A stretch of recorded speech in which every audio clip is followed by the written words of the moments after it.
Wakizashi's Tea House.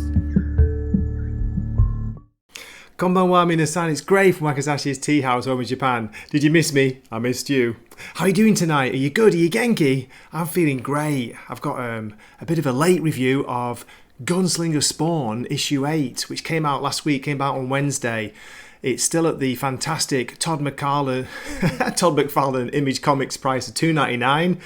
It's written by Todd McFarlane and it's got killer art by Brett Booth yet again. I'm loving the art in this issue and I'm hearing a lot about it on different channels, you know, on the internet, on YouTube and reviews. People are saying that Brett Booth is killing it. He's doing the best work of his life. Okay, so is this issue any good and is it worth getting? Of course it is. Come on, it's Gunslinger Spawn. It's just fun. It's a fun comic. Remember, comics are supposed to be fun. Like take you out of your day-to-day life and just have some fun reading a stupid, silly, daft, bonkers adventure with killer art, great action scenes, some really cool monster like kind of creature art in here, which I loved. It's got a bit of a Lovecraftian theme to it. I'm a big fan of that. So let me show you some of the interior art by Brett Booth. As I say, and as you know, you've been watching my videos. If you've been reading the comic, you know how good he is, how good his work has been.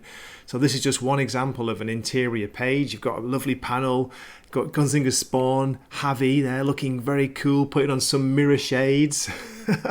It's just a cool image, but if you look carefully in the background, you can see between like the swirls of his cloak, there's a big, huge bar fight going on, and that's part of the story. Okay, it's a fairly simple story. It's basically a recap of what we didn't see at the end of last issue.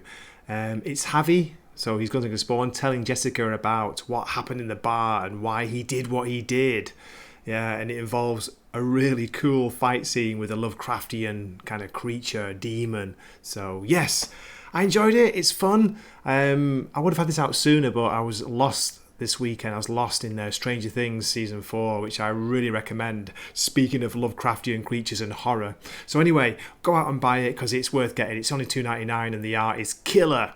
Okay, I'm going to go with my story summary as usual. Please let me know what you think in the comments and keep watching. This issue opens with Xavi and Jessica lying down in the grass somewhere quiet, talking about what happened in the bar at the end of last issue. That's right, we were left on a real cliffhanger. Jessica's annoyed with him because one of the men in the bar was a target she'd been working on for a while, but Xavi kicked off big style. There was a huge fight, and in this issue we learn what happened. Jessica tells Xavi, "You had no right killing my target," and Xavi replies, "He killed himself." Now let's look at the image of Gunslinger Spawn at the top of the page here. Look at that by Brett Booth. It's a great image.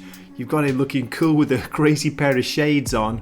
His cloak is flowing in the background, and within the folds of the cloak you can see huge bar fight breaking out. And then we learn that Xavi has history with one of the men in the bar. One man that we didn't see in the last issue, but here he is, and he's referred to as Mr. Silverton. Silverton? You the same one that used to live in Sioux City a while back? By Silverton's reaction, his red eyes shining, Xavi knows it's him, it has to be him. And then Silverton mentions a name, a woman called Amy.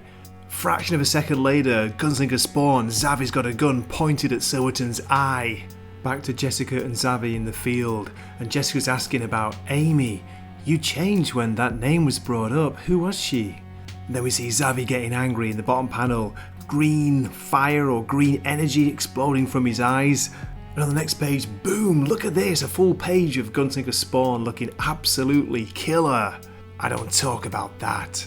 So this name obviously brought back painful memories, it's made him angry, he's furious. Xavi wants to know where Spawn is. And let's pause a moment to look at this image of Jessica.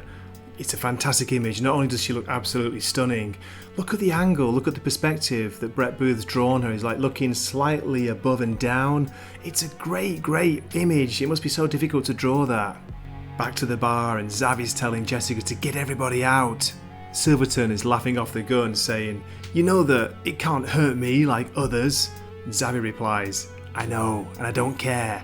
Boom! He puts one straight through his head, revealing a really sinister looking eye, a kind of Two-Face style image there at the bottom. A violent fight breaks out between Xavi and Silverton's cronies. Then it leads to this brilliant, horrific, creepy Lovecraftian image of Silverton and what it actually really looks like. This is him showing his true self, some kind of tentacled demon. Gunslinger Spawn draws out a couple of knives and starts slicing and dicing, and you just got to stop and look at the great panel again, the great panel work by Brett Booth. It's beautifully illustrated, it's kinetic, it's violent, visceral, and we get another superb image of Gunslinger Spawn. He's in the fighting pose, he's ready to take him out. How's it going to end? What's going to happen next? Okay, please get the issue to find out. I'm going to end my story summary here. Okay, that's it for Gunslinger Spawn issue 8. What did you think of the story? How about the art? Isn't Brett Booth just killing it with every issue? It seems to be getting better and better. Okay, I've got a variant cover. This one is by the interior artist. This one's by Brett Booth. Great image. You've got Gunslinger Spawn and Jessica She-Spawn there fighting. You can see tentacles, creatures' hands. It's a really good image. And here is the preview, the cover for the next issue, which is going to be issue 9.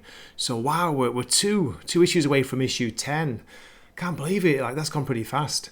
Okay, so I hope you enjoyed the video, I hope you enjoyed the story. Please let me know what you thought about it in the comments, as I'd love to hear from you. It's always great to get comments from you out there.